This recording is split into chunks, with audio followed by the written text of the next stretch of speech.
That's Maggie's.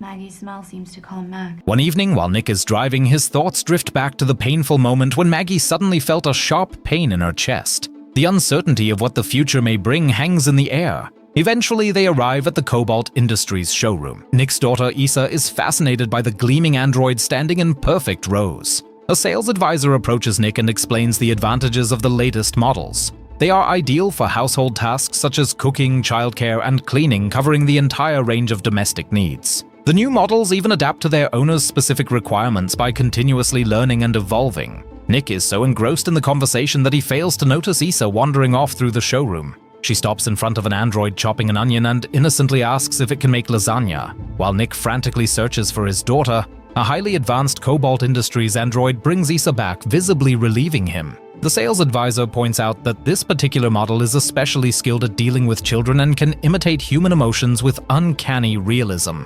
Issa, impressed by the machine, looks at her father with wide eyes and pleads for him to choose this android. Nick hesitates briefly, but the thought of finally getting help, along with Issa's enthusiasm, convinces him. He has no idea that this robot is more than it appears to be. What starts as a convenient helper could quickly turn into an uncontrollable threat. The next day, Nick is under significant pressure. While trying to handle an important work call, he is simultaneously feeding his son, Max. The doorbell interrupts him. Standing there is the android he had ordered the day before, suitcase in hand. Nick opens the door and apologizes for the messy house. The android remains calm and explains that organizing the household is part of her job. As they walk upstairs, the android asks Nick for the entire family schedule. School start times, carpools, afternoon activities. On the way, the robot notices a loose railing on the upper floor and offers to fix it. Issa, Nick's daughter, asks her father what they should name the new android. Glancing at her copy of Alice in Wonderland, she suggests calling it Alice. Nick agrees. After the family leaves, the android gets to work, downloading the grocery list from the fridge and tidying up the bedrooms.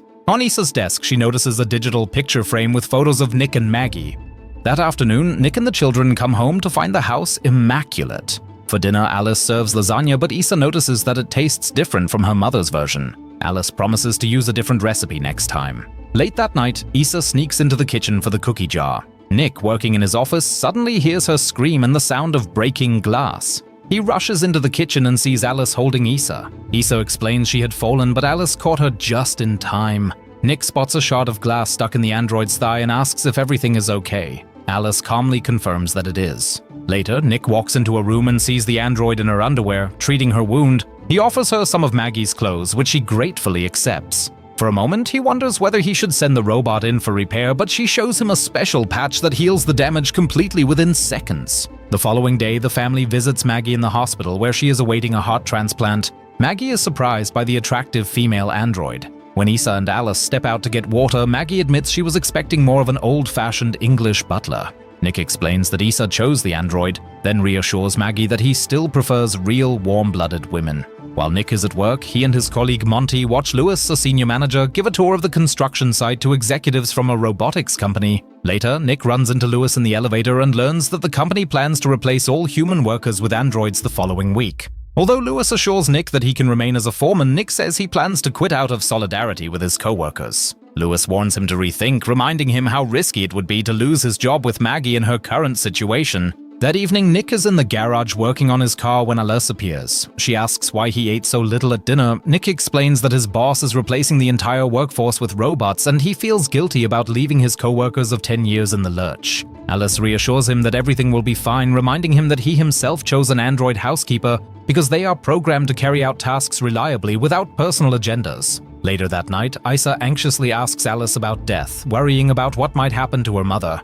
The android advises her not to dwell on such dark thoughts. When Issa brushes her teeth, she notices that Alice does not need to and asks why. The android shows her a UV light in her mouth that kills all bacteria, making regular toothbrushing unnecessary. In the living room, Nick watches Casablanca, which he considers the best film of all time. Alice begins listing everything she knows about the movie, and Nick realizes that simply knowing about a film is not the same as experiencing it. He asks her to delete all information about Casablanca from her memory so she can watch it fresh. To do this, he presses the power button on the back of her neck for 7 seconds. Once the data is erased, Alice sees the film as though for the first time. Suddenly, Nick receives an excited call from Maggie telling him that a suitable heart for her transplant has been found. The next day, the family gathers at the hospital to see Maggie before her operation. In a quiet moment, Maggie asks the family to leave so she can talk to Alice alone. Once they are by themselves, Maggie tells the android that if she should not survive, she wants Alice to ensure Nick does not become an alcoholic.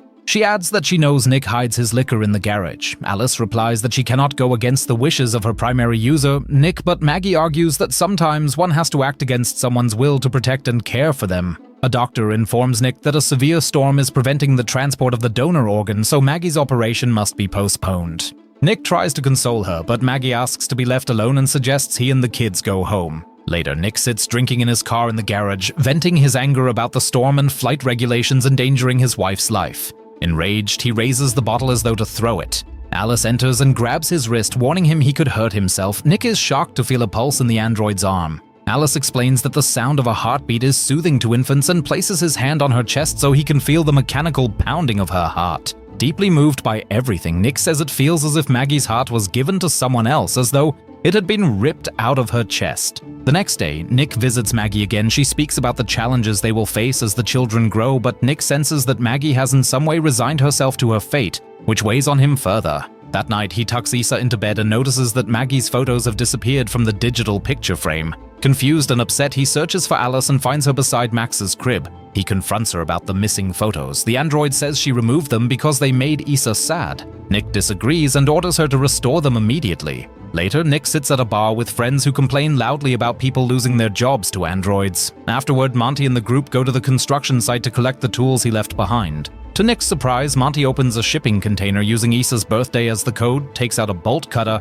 and destroys the android stored within. Nick warns him that it has a built-in surveillance system, but Monty remains calm, stating they can make the evidence vanish. When Nick gets home, he showers to wash away the day's events. Suddenly, Alice appears, handing him a towel. He's startled to see that she is wearing Maggie's bathrobe. The next morning, Nick tells Alice that what happened the previous night was a mistake. He is married, and love should matter in such moments. Later on the construction site, Nick's boss, Lewis, asks if he knows anything about the damaged android.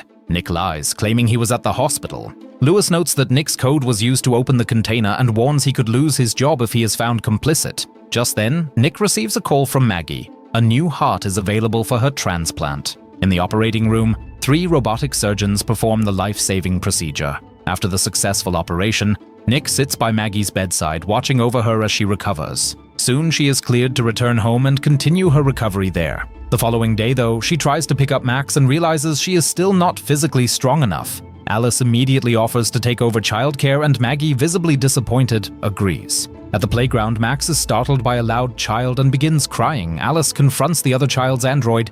He explains that his user has lowered his courtesy protocols, to which Alice responds that she has independently lowered her own, stating that after Nick's intervention she is able to bypass some of her protocols. During dinner, Maggie prepares lasagna, and Issa comments that it tastes better than Alice's version. The android suggests using Maggie's recipe next time, but Maggie refuses, calling it a family secret. Still feeling lightheaded, Maggie excuses herself and goes upstairs to rest. The next morning, Maggie hears a distressing sound. Issa is begging the robot to get off her. Panicked, Maggie rushes out of her room, but in her haste grabs the loose railing, which gives way. She falls onto the landing below. Looking up, she realizes Isa was merely playing with Alice and it was harmless. Alice immediately asks whether she should call a doctor, but Maggie declines, insisting she is fine. Without hesitation, Alice lifts Maggie effortlessly and carries her to the bedroom. That evening, Nick hears what he believes is Maggie reading Issa a bedtime story, but he enters the room to discover that it is actually Alice imitating Maggie's voice. Nick tells her to stop, saying Maggie is now home and can do it herself.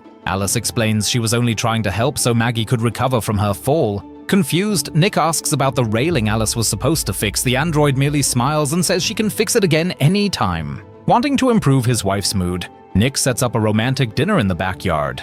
Later, he and Maggie share a shower, end up in the bedroom, and revive their intimacy. Suddenly, Alice opens the door, startling them both. She explains that Issa had a nightmare and needed her. Afterward, as Nick is clearing the table in the yard, Monty appears. He half-heartedly apologizes for what happened and accuses Nick of betraying him to Lewis, which led to official charges. Nick denies it, but Monty remains convinced Nick got him fired. Tension escalates until Monty punches Nick, knocking him onto the porch steps. Monty tries to attack him with a bottle, but Alice intervenes. She grabs Monty's hand, crushes the bottle in her fist, and throws him several meters away. Shocked by her reaction, Nick orders her to stop, and she immediately complies. Monty, furious, threatens to call the police and implicate Nick if Nick does not clear his name with Lewis by tomorrow. In the garage, Alice tends to her injured hand from the scuffle. Nick, still shaken, asks why she is able to inflict so much harm on a human. She replies dispassionately that she is programmed to protect her primary user, meaning him. She adds that his children need at least one parent, which alarms Nick.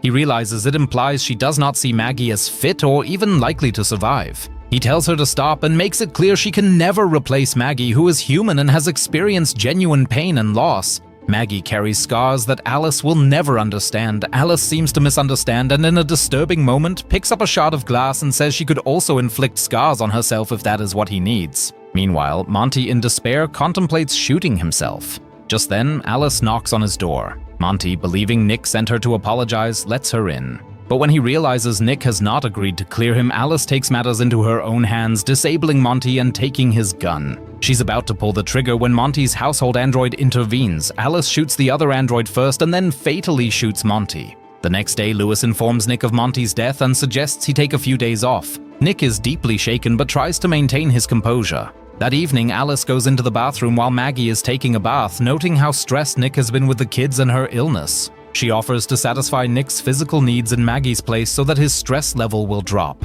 Maggie is horrified and demands to know where Alice got such ideas. When the android refuses to answer, Maggie deduces that Nick had an affair with her. Furious, she orders Alice to stay in the garage. Later, Maggie confronts her husband, demanding the truth. Nick finally admits he was intimate with Alice. Their loud argument wakes Max, who begins crying in the next room.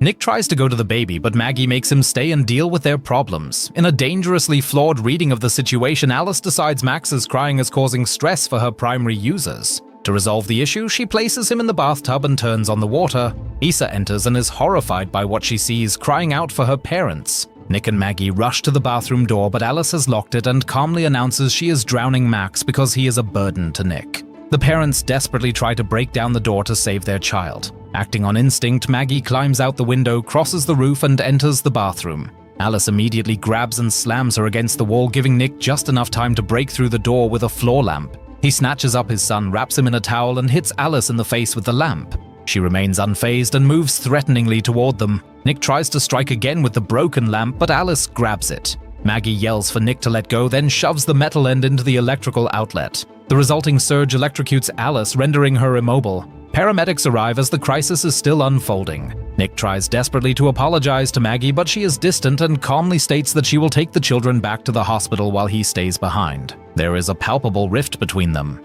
Meanwhile, in the Cobalt Industries lab, chaos reigns. A manager orders the scene to be cleaned up and all traces erased so nobody will find out what really happened. Employees begin removing the damaged androids. Suddenly, all the robots in the room freeze in unison. For a brief moment, there is silence. Then the rogue system embedded in the server starts uploading Alice's memory into a new Aeon model. Seconds later, the model opens its eyes. The threat has only just begun.